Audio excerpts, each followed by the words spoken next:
მოგესალმებით ძვირფასო მეგობრებო. დღეს 27 იანვარია. ვფიქრობ, რომ ამ პოსტს თქვენ წაიკითხავთ ან ნახავთ ზეგ. და ნახავთ, რომ ბედნიერი ვარ. ვიდეოში ჩემი მეგობრების ხილვით. ჩვენ თითქმის 2 მილიონი ვართ.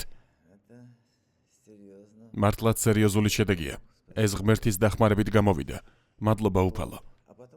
და ამიტომაც ვასრულებ მის თხოვნას. დავცხოვრობ მათ მიხედვით. აწ უკვე 75 წელი დაიწყო. მადლობა უთხარით ღმერთს ცხოვრების ახალი დღისათვის. ეს ძალიან მნიშვნელოვანია. ახლა კი მინდა მოგიყვეთ სასწაულებზე, რომლებიც მხოლოდ კორუმპირებულ ქვეყნებში ხდება. ქვეყნებში, სადაც ადამიანსა და მის ღირსებას არაფრის ფასი აქვს.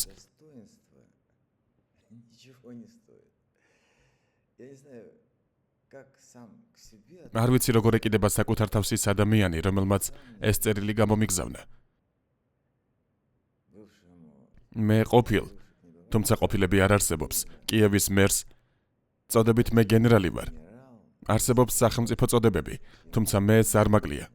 დამსახურებულიც გახლავართ და მეცნიერებათა დოქტორიც ვარ. და იმ წერს ვიღაც ქალბატონი, ან მამაკაცი. ახლავე გავიგებთ. ლალი კალანდაძე. წერილი. ჰოდა მშვენიერია. დაგვარქვეს პატივცემული. საუბარია იმაზე, რომ გადავწყვიტე ჩემი სახსრებიდან, საიდანაც გადასახადები გადახდილია, ან უკრაინაში, ან სხვა ქვეყანაში, სადაც ეს ფული გამოვიმუშავე. თითოეულ ფრიადოსანს საქართველოში $100 გადავწე. მე კი $1 მილიარდი გამოვიმუშავე. აი ასეთი ამბავია. $100 ყოველთვიურად თითოეულ მოსწავლეს, რომელიც ფრიადზე სწავლობს. გპირდებით. ყოველ შემთხვევაში 1 წლის განმავლობაში. მე ვნახავთ. თუ გსურთ მხარი დამიჭიროთ, ასეც მოხდება. რა სჭირდება საქართველოს? ახალი აზროვნება, ახალი ადამიანები. გააზრება იმისა, თუ რა არის თავისუფლება. საზღვარგარეთ მოგზაურობა. ნახვა იმისა, თუ როგორ ცხოვრობენ ადამიანები. სწორედ როგორც ადამიანები და არა როგორც განწირულები. საქართველოში სახლი დაეწვათ, ნანგრევებზე სხედან. ლიონიაძეა, მოგვეცით ტანსაცმელი. რა თქმა უნდა მივცემთ. თქვენ ბევრი ტანსაცმელი მოგაქვთ. მადლობა ამისთვის. გააგრძელეთ ამის კეთება. ღმერთი ყველაფერს ხედავს. ეს მე პირადად ვიცი. ისეთი რთული გზა გამოვიარე. ღარებიც ყოფილ ვარ, შიშველიც და მშიერიც. და ყველაფერი მომცა მან, მათაც მიეცემათ. მაგრამ ამისთვის მას სჭირდება ვინმეს მეშვეობით ამის განხორციელება. ჩვენ ვართ ღვთის ნაწილაკები. ასე ამბობდა აინშტაინი. ასე ამბობდა ბევრი დიდებული მსოფლიოში აღიარებული ფილოსოფოსი. იმიტომ რომ ღმერთმა, როდესაც შეხვდა მოსეს სინაის მთაზე, თქვა, მე სახე არ მაქვს. ჩვენ ყველანი, თუ კი ვემსახურებით მას, გვიღებს საკუთარ არსში. მოკლედ, მივმართე ყოველი შემთხვევისთვის. ვიფიქრე ნეტავ რას მომწერენ, განათლების სამინისტროს დავკითხე. განათლების სამინისტრო იყო თუ არა? დიახ. განათლებისა და მეცნიერების სამინისტროს დეპარტამენტის ხელმძღვანელი. პასუხობს სამართლის დოქტორს ლეონიდ მიხეილის ძე ჩერნოვეცკის. ამბობს, არა, არ შეიძლება. თქვენ გთხოვთ მოგცეთ მონაცემები, ვინ სწავლობს კარგად.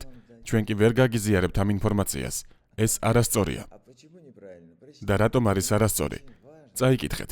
ჩემთვის ძალიან მნიშვნელოვანია გამოთქვათ თქვენი მოსაზრება. როგორ ფიქრობს ეს ადამიანი საერთოდ? ყველაფერი თუ აქვს. ის გენიალურია ალბათ. ან მის თავში რაღაც არ დაალაგდა. შეიძლება ასე არ აღზარდეს. ჩემთვის ძალიან საინტერესოა თქვენი აზრი. ჩემს აზრს არ გეტყვით, რადგან საქართველოში პოლიტიკაში არ მოღვაწეობ. მაგრამ ფაქტობრივად, იმავე პასუხს გამცემდნენ უკრაინაშიც და ალბათ რუსეთშიც. იდენტური პასუხი იქნებოდა. მაგრამ ახლა, ჩემთვის მნიშვნელოვანია თქვენი პასუხი. წარმოიდგინეთ ერთი წამით, შეგიძლიათ გახდეთ ქვეყნის განათლების მინისტრი. საქართველოს, სომხეთის, უკრაინის, ნებისმიერი ქვეყნის.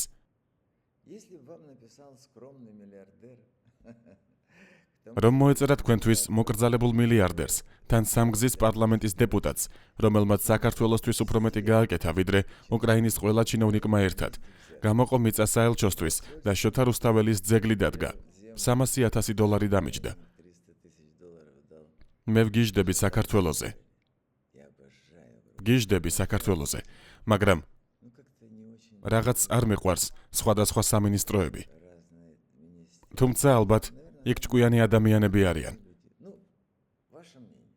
თქვენი აზრი. უბრალოდ გულებს ნუ დაწერთ.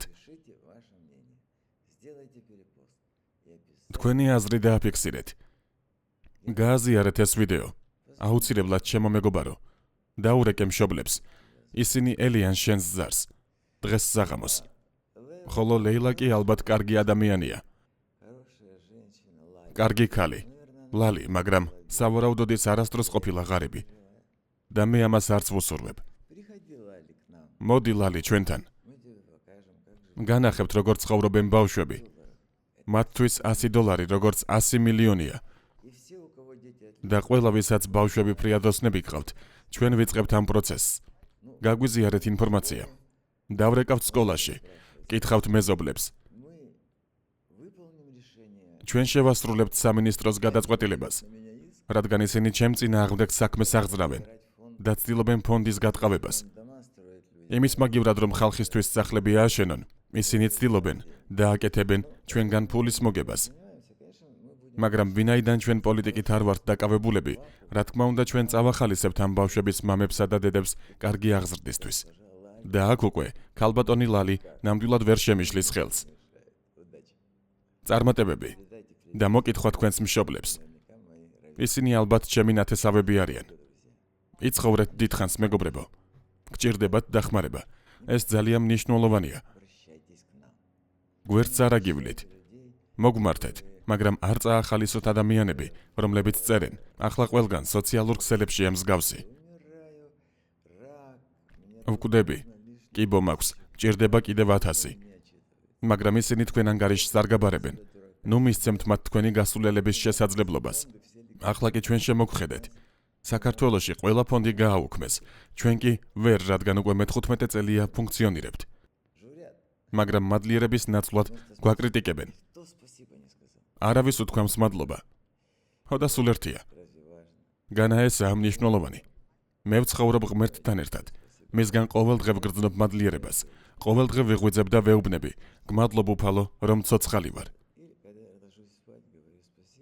და სანამ დავიძინებ, ვამბობ, მადლობა რომ კიდევ ერთი დღე მიბოძე და კარგი საქმის გაკეთების შესაძლებლობა მომეცი. აი ასეთი ამბებია. ყველას მოკითხვა და საუკეთესო სურვილები. და ეს ყველაფერი აგისრულდეთ. იცოდეთ, უფალი სიყვარულია. მას თქვენ უყვარხართ, მას შენ უყვარხარ.